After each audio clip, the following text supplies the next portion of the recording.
personas que están presentes escuchando esta charla. Lo mismo para todos aquellos quienes observan este video, un cordial saludo.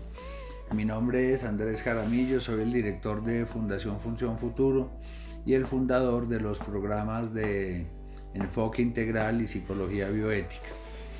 El día de hoy vamos a hablar sobre algo que es supremamente importante. Esta charla es clave dentro de un proceso de recuperación y se llama el cambio y la esperanza. Cuando hablamos del cambio es algo necesario. Cuando nosotros vemos que en adicciones, en problemas de salud mental, viene una deconstrucción de los valores, viene una disminución de la eficiencia, de la autoeficacia y cada vez menor autoestima, menor autocontrol, menor autonomía. Viene también una degradación social, de manera tal que todo esto obedece a que cuando la enfermedad está en su etapa activa, cuando la persona está sintomática, existen una serie de elementos que lo van degradando, que lo van denigrando. Por una parte, porque las drogas tienen un efecto psicotrópico. No confundamos el efecto psicotrópico con el potencial psicoactivo, son dos diferentes. El potencial psicoactivo es la potencia que tiene la sustancia para activar psicológicamente la mente de una persona, y el potencial psicotrópico es la capacidad que tiene una sustancia para desarrollar modificaciones en la conducta casi que permanentes. Modificaciones en pensamiento, en emoción, en afecto, en actitud, en temperamento, en carácter, de manera tal que el mismo Freud denominaba esto en sus escritos el alotrión, que la sustancia psicoactiva entra dentro de la persona y va modificando su conducta. Esto lo vemos fácilmente, no tanto desde la óptica del individuo y la misma persona, sino la familia, como observa cómo fue cambiando con el consumo de drogas, y es un cambio negativo. Hoy en día sabemos que hay cambios negativos y cambios positivos.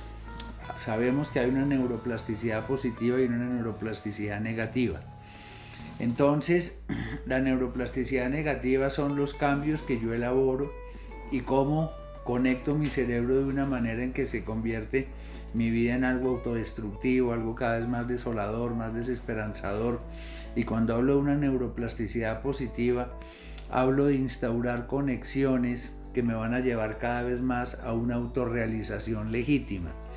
Las drogas y el alcohol brindan una autorrealización que es química, que es ilegítima. Entonces, la persona se siente realizada temporalmente porque su cerebro está inundado de neurotransmisores, pero su vida va en un completo caos, en un completo colapso existencial. ¿Qué vemos? Sabemos desde Pavlov que el cambio y la instauración de un condicionamiento se demora de 21 a 23 días. Eso es lo que se demora el cerebro o la mente, más bien dicho, en instaurar la conexión. Entonces, ¿qué es el cambio? Cambio se define en cualquier diccionario, son muy similares sus definiciones. Es un estado de transformación, es un estado de pasar de un estado a otro estado, de una situación a otra situación. Entonces, Carl Jung lo llamaba la metanoia. La metanoia tiene dos sentidos en el aspecto junguiano, en donde vemos por una parte que es no incurrir y no entrar en caminos ciegos, en caminos de autodestrucción, en caminos de muerte, en caminos de desolación, y por la otra parte la vemos en la transformación. Cuando hablamos de los valores, hablamos de la importancia de entender la diferencia entre transmutación y transformación. Transmutación es elaborar cambios hacia abajo, cada vez más indignos, cada vez más irracionales, cada vez más aéticos o antiéticos, cada vez amorales o inmorales, y por ello hay que tener una fuerza superior a ese efecto psicotrópico de las sustancias psicoactivas, que el alcohol es una sustancia psicoactiva que fue llevando a la persona, movida por esa fuerza, a llevar cambios negativos. En esto de la plasticidad hablamos de lo que es la autoplasticidad y la aloplasticidad. La autoplasticidad es yo elaborar cambios interiores, completamente interiores, dentro de mí mismo. Y la aloplasticidad es realizar cambios para favorecer mi entorno. Por ejemplo, nosotros dejamos de ser cavernícolas y ya no vivimos en cuevas porque tuvimos una capacidad aloplástica para construir casas, la misma ropa, es gracias a nuestra aloplasticidad. Entonces yo también tengo esa potencia para cambiar mi entorno, para que mi entorno sea más favorable a mí mismo. Entonces, ¿qué vemos? El cambio es algo importantísimo. Grandes investigadores en el tema de las adicciones a nivel mundial lo han tomado, especialmente Prochaska y Di Clemente, y ellos van colocando desde la óptica terapéutica una serie de etapas que tiene la persona para llegar al cambio. La primera es la precontemplación, en donde la persona no atisba y ni siquiera imagina que el cambio es posible. Después llega la contemplación, que es donde la persona comienza con un quisiera cambiar, de pronto es posible, y ya cuando la persona está en esa etapa de contemplación donde ya contempla la posibilidad de un cambio, según Prochaska y Clemente viene la preparación al cambio. En la preparación hay que tener en cuenta es cómo yo me preparo, cómo desarrollo estrategias para realizar mis cambios, y por último la adaptación al cambio instaurado, al sostenimiento del cambio instaurado. Nosotros hemos visto que incluso en un reciente curso que hice en la Universidad de Harvard no son muy tenidas en cuenta estas teorías de Prochaska y Clemente, aun cuando hay cosas que son muy valiosas de rescatar. Por ello nosotros debemos llevar las etapas del cambio para que todos los entendamos, sea muy fácil, a 3 estados fundamentales, que de las grandes críticas a Prochaska y Clemente está la falta de la motivación. Entonces, cuando nosotros realmente entendemos qué es una técnica motivacional, cómo yo me puedo motivar, están las teorías de la autodeterminación de Daisy Ryan, que son nuevas teorías de psicología, de la importancia de tener una motivación intrínseca y una motivación extrínseca. Ambas son válidas, más importante la intrínseca que la extrínseca, que es un para qué cambiar, un por qué cambiar, es querer llegar a querer cambiar y querer cambiar. De manera tal que la motivación es importantísima, es primera etapa del cambio de las 3 que contemplamos en psicología bioética, que son motivación, acción y sostenimiento. Entonces, la motivación es muy importante. La primera parte, la motivación se divide en 3 estados fundamentales, que son identificar, aceptar y asumir el cambio. ¿Cuál es la diferencia y en qué radican estas etapas del cambio, de la propia motivación? Para identificar necesito tener un acto racional, de saber concretamente qué es lo que debo cambiar, qué es lo que quiero cambiar dentro de mí. Entonces, en esto es muy importante la psicoeducación. Veíamos en la charla sobre la psicoeducación la importancia no solo de entender la psicoeducación como la educación de mi propia psique, de mis propias emociones, sino la psicoeducación desde el punto de vista de comprender desde la razón, desde mi intelecto, qué es lo que debo cambiar. Por eso es tan importante entender de psicología, de la psicología del ser humano, de la psicología de nuestra conducta, empezando a coger lo más sencillo, lo más práctico y lo que ha sido más validado teóricamente y prácticamente a través de nuestro mismo trabajo. Entonces, ¿qué vemos nosotros? Es absolutamente importante, por una parte, entender el yo.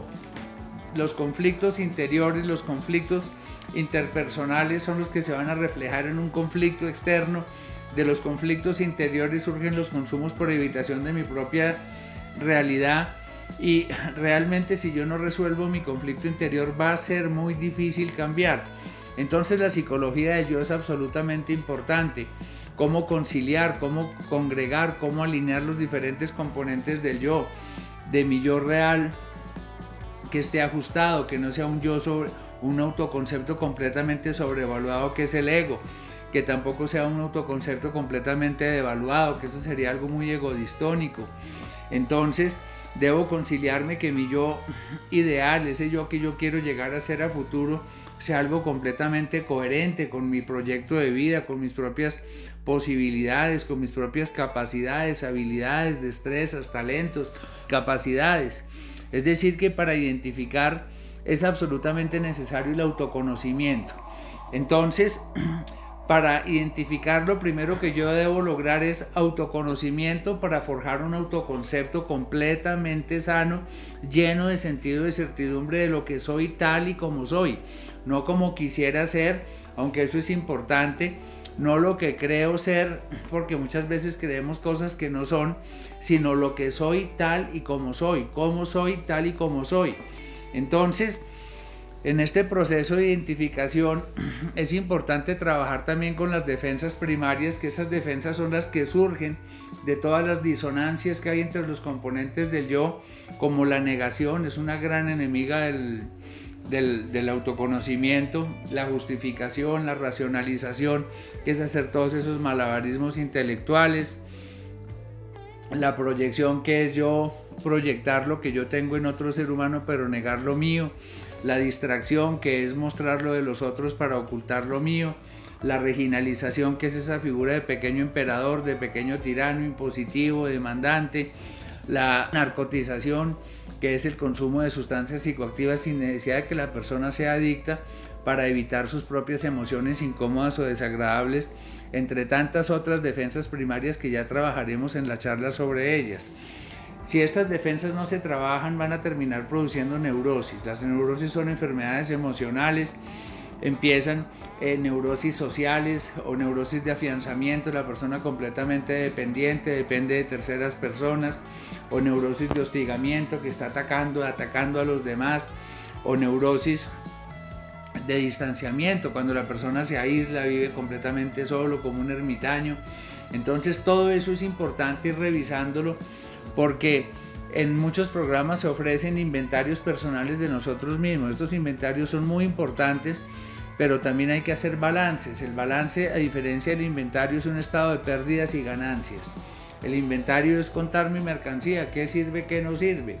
Entonces hay que hacer esos inventarios, hay que hacer esos balances, y todo eso forma parte de esa primera etapa de la motivación, que es identificar. Otra parte que es absolutamente importante son revisar mis autos, mis esquemas de afrontamiento, mi self, cómo estoy de autonomía, de autoestima, de autocontrol, de autorregulación, de automonitoreo, ¿sí? De autogestión. Todo esto es absolutamente importante para yo poder saber concretamente qué es lo que debo cambiar, porque muchas personas quieren cambiar, incluso muchas personas dicen, es que yo quiero cambiar todo en mi vida, pero el cambio no va a llegar así, el cambio se hace de poco en poco, un día a la vez, una cosa a la vez. Por eso es tan importante tener una identificación objetiva, lo que es tal y como es, lleno de sentido de certidumbre y de pensamiento asertivo, para poder llegar a concretar esos cambios. Lo primero es identificar. Muchas veces desde la misma identificación es una relación que va de tú a tú con la motivación, porque muchas veces estamos tan acostumbrados que las cosas negativas se hacen completamente inconscientes dentro de nosotros. Entonces ahí son necesarias las terapias de psicología, las terapias de confrontación. Todo eso es absolutamente sano para que la persona se motive a cambiar desde la identificación concreta de qué es lo que debe cambiar. Así vemos que la identificación es un acto racional, es un acto de nuestra mente, es un acto de nuestra razón. Pero cuando nosotros aceptamos, ya es un acto más de nuestra conciencia. La aceptación es algo que más que pensarla la sentimos, y la conciencia, al producir intuiciones sensibles con reacciones conductuales, nosotros vemos que la aceptación es absolutamente necesaria. El mismo Carl Rogers afirma, uno de los grandes psicólogos humanistas, dicen que el psicólogo más influyente del siglo XX, la llama la paradoja de la aceptación, en que él dice, de manera contraria a lo que se piense, aceptar libera. Y a su vez Carl Rogers, que él era un sacerdote, él toma mucho de San Agustín, porque San Agustín tiene una frase muy famosa en que dice que aceptarnos a nosotros mismos al principio es un proceso doloroso, pero después es un proceso liberador, y que en la medida en que nosotros vamos logrando el perfeccionamiento, alcanzamos la liberación total. Entonces, ¿qué vemos? La aceptación al principio es un proceso un poco engorroso, un poco doloroso, pero una aceptación genuina y legítima es algo que se siente y libera. Por ello, aceptar es absolutamente necesario. En muchos programas de psicología moderna tenemos a Marshall Linehan, donde afirma en su terapia dialéctico-comportamental la importancia de la aceptación de lo que somos nosotros mismos, de la aceptación de lo que tenemos. Entonces no debemos confundir la aceptación con consentir nuestros defectos, de consentir nuestros problemas. El que consiente pierde, porque el que consiente termina siendo un individuo egosintónico. El egosintónico es la persona que consiente todo lo de él, defectos de carácter, antivalores, problemas en autoestima. Él dice yo soy así, punto. Y el egodistónico es lo contrario, rechaza todo lo de él. Entonces nosotros debemos llegar a un punto de equilibrio, ni muy egodistónicos ni muy egosintónicos. Entonces, ¿qué vemos nosotros? Hasta ahí todavía todo está muy internalizado, muy dentro de nosotros mismos, pero el cambio realmente, aun cuando inicia desde estas etapas, empieza a manifestarse, a materializarse cuando nosotros asumimos, porque ese verbo es muy bonito. Ese verbo asumir es el contrario de sumir. El prefijo a significa no, y sumir es un sumidero, es ir para abajo. Entonces asumir es levantar la cabeza, asumir es el yo quiero realmente cambiar, que es cuando termina la motivación, cuando yo identifico, acepto y asumo. Si yo le debo a un banco y acepto la deuda, no la estoy pagando, pero si la asumo ya estoy manifestando mi disposición a pagar la deuda. Por ello, el asumir va un paso más adelante de la aceptación, que es absolutamente necesario. Así, ese asumir viene a coincidir en algo con todas las teorías de Prochaska y Clemente, con la preparación al cambio, porque cuando yo estoy asumiendo de una u otra manera me estoy preparando al cambio. Ya cuando llegamos a la segunda fase del cambio, llegamos al accionamiento del cambio. Ese accionamiento es absolutamente necesario. Como decían los romanos, res non verba, acciones y no palabras. Entonces vemos que hay que meterle acción. La acción es absolutamente importante. Hay que eliminar las conductas evitativas, la procrastinación, que es aplazar para después. Entonces, para el accionamiento yo debo alinear mi energía personal, que es mi voluntad, la potencia mía, alinearme espacialmente, dónde voy a realizar el cambio, cómo lo voy a hacer, sí, que eso ya viene desde la preparación. Y muy importante, el tiempo presente. Yo no puedo cambiar el pasado. El pasado solo podemos aceptarlo y en algunas cosas asumirlo, pero el pasado ya es algo donde no hay capacidad de obra, no hay capacidad de acción. Lo único que puedo hacer con el pasado es aceptarlo para dejarlo ir, que volvemos a la paradoja de Rogers. En la medida en que yo acepto el pasado, mi pasado me deja de lastimar, mi pasado me deja de herir, mi pasado solo puedo yo aceptarlo. Entonces, en la medida en que yo también me libero de todos los sueños y las ilusiones, las fantasías de un yo futuro inalcanzable, porque muchas veces nosotros, como acto reflejo ante el dolor, generamos una cantidad de pensamientos esquizotípicos que son de tipo mágico, de tipo fantasía, muy ilusorio, de un constructo, de un ser que yo imagino que quiero llegar a ser, y me paso a vivir allá esas ilusiones, que eso ya es muy psicótico. Entonces, cuando yo realmente me sitúo en tiempo presente, estoy alineando mis unidades de atención, me debo focalizar en lo importante, me debo focalizar en una cosa a la vez.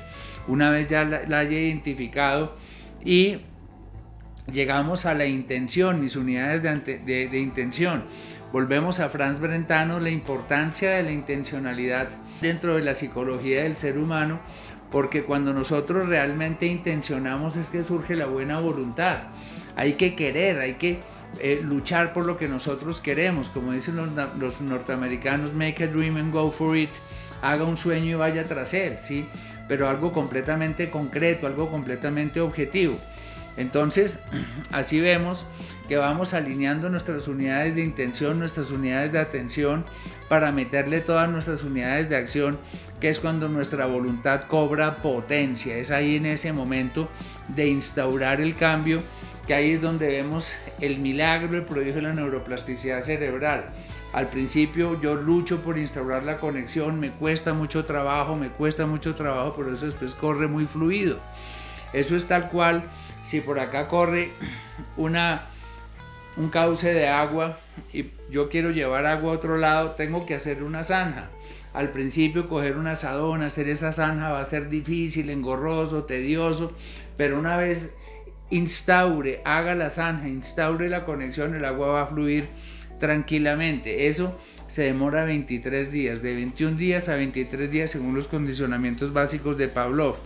Entonces la neuroplasticidad cerebral es la gran esperanza del cambio.